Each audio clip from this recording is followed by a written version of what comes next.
Olá a todos, para quem não me conhece, eu sou Carmen Lobo, coloproctologista aqui de Belém do Pará, e eu gostaria de mais uma vez agradecer, fiquei muito honrada, muito feliz com o convite da DI Brasil para participar desse momento Maio Roxo, e a gente vai dar continuidade à nossa primeira fala. No nosso primeiro momento, a gente tentou construir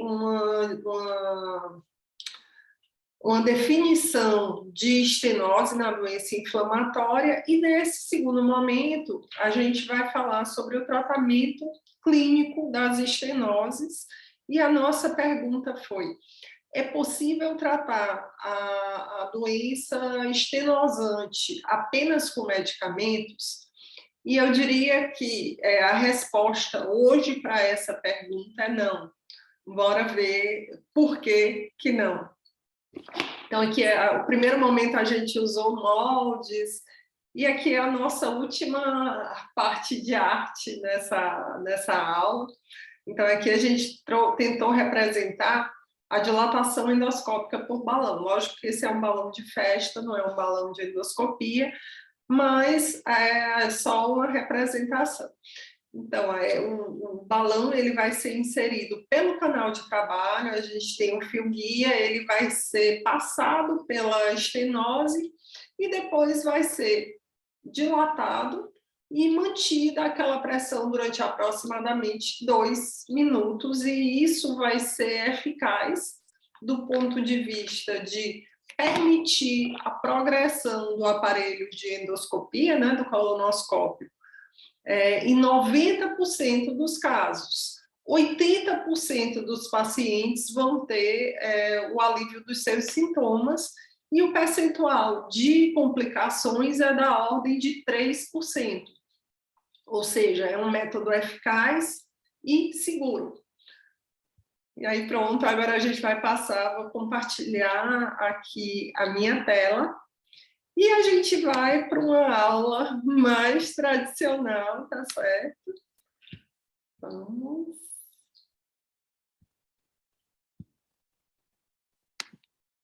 Só voltar aqui.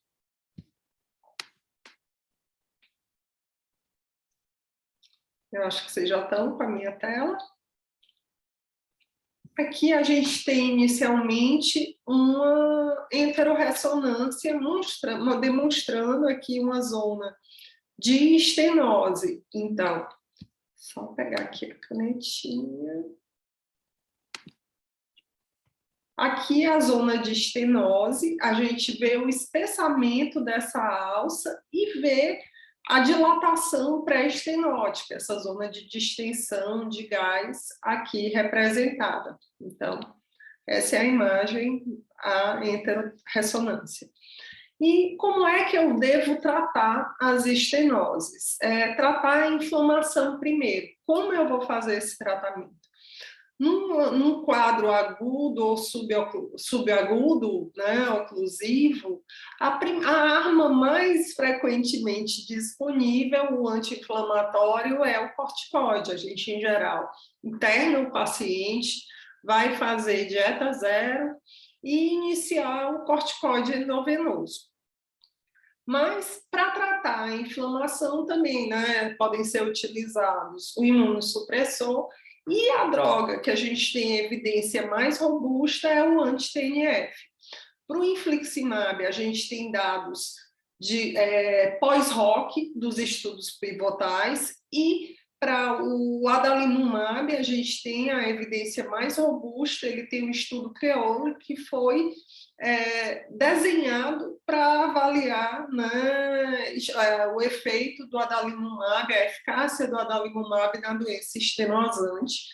O resultado desse estudo foi da ordem de 2/3 dos pacientes responderam ao tratamento com o adalimumab, né, 64%, e após 4 anos, mais de 50% dos pacientes não haviam sido submetidos a tratamento cirúrgico, que é um resultado muito bom. Então, se eu vou escolher um tratamento no paciente diagnosticado com doença estenosante, a minha primeira escolha, a menos que haja uma contraindicação, provavelmente vai ser o anti-TNF. A gente tem um segundo momento em que o anti-TNF não causa estenose. Houve esse mito no início do desenvolvimento da terapia anti-TNF, mas não é verdade. A investigação inicial do paciente deverá ser feita com um método de imagem seccional, que vai nos trazer todos aqueles dados sobre a estenose e que vão auxiliar a gente na escolha da terapêutica. E você também pode ver complicações que contraindiquem um tratamento conservador. Então, método de preferência entre ressonância ou entre tomografia. A dilatação da endoscópica por balão, se houve falha do tratamento clínico, é um método menos invasivo, com menor morbidade que o método cirúrgico. Então, é o método de escolha quando possível. A estenose significa uma falha do tratamento clínico, então eu devo mudar de estratégia. Ou escalonar esse tratamento, se o paciente vinha no imunossupressor, passar para um biológico, ou otimizar o meu biológico, ou fazer uma troca de mecanismo após a dilatação ou o tratamento cirúrgico. E a troca de mecanismo, se o mecanismo anti-TNF falhou, apesar de eu ter menos evidência, eu vou sim utilizar um vedolizumab e um ustekinumab. As complicações, né, do tipo abscesso, fleimão, fístula, ou se há risco de malignidade, são indicativas de ressecção cirúrgica. As estenoses de cólon, seja na retocolite ou no Crohn, têm um maior risco de malignidade, então acompanhar o paciente mais de perto.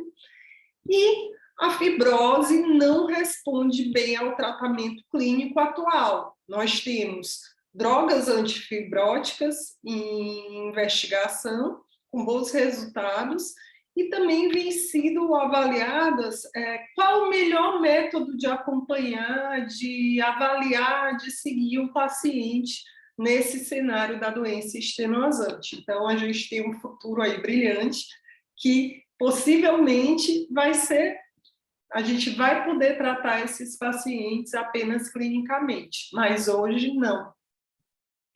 Aqui agora a gente trouxe alguns dados a mais, aqui casos em que geralmente a estenose, a dilatação endoscópica por balão é melhor empregadas, é quando você tem estenose única, uma estenose curta, menor que 5 centímetros, ela deve ser acessível à endoscopia, é uma estenose reta e regular que permita o posicionamento do aparelho de endoscopia e do balão é necessário, né? É um paciente que tem um quadro de obstrução intermitente e que teve um longo intervalo entre intervenções. A gente já falou que esse paciente, uma vez que deu o start ali em fibrose, a estenose tende a ser recorrente, então é uma situação a mais de se evitar a cirurgia pelo risco de intestino curto.